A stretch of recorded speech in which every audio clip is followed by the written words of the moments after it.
যখন আপনি সত্যিকারের সদয় মানুষকে আঘাত করেন, তখন আপনি তৎক্ষণাৎ কোনো প্রতিক্রিয়া নাও দেখতে পারেন। তারা চিৎকার করবে না, অভিযোগ করবে না, বা কোনো দৃশ্য সৃষ্টি করবে না।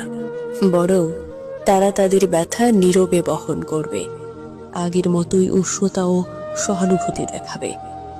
কিন্তু ভেতরে ভেতরে কিছু একটা বদল হবে।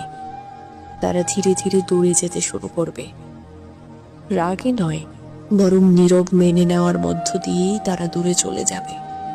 ধীরে ধীরে তারা একটি দূরত্ব তৈরি করবে। কোনো নাটকীয় বিদায় ছাড়াই তারা চলে যাবে, এবং তারা আর পেছনে ফিরে কখনোই তাকাবে না। এরা সেই মানুষ যারা আপনাকে গভীরভাবে মূল্য দিয়েছে, যারা প্রশ্নহীনভাবে আপনাকে বিশ্বাস করেছে। যখন সেই বিশ্বাস ভেঙে যায়, সেটা ভেঙে চুরমার হয় না, বরং ধীরে ধীরে মিলিয়ে যায়। হ্যাঁ, বরং ধীরে ধীরে মিলিয়ে যায়। তাদের কোনো বিকল্প পথ রাখে না নিজেদের শান্তি রক্ষা করার জন্য। তারা সদয় থাকা বন্ধ করবে না, তাদের কোমল স্বভাব হারাবে না কখনো। তবে তারা আপনাকে আগের মতো দেখবে না।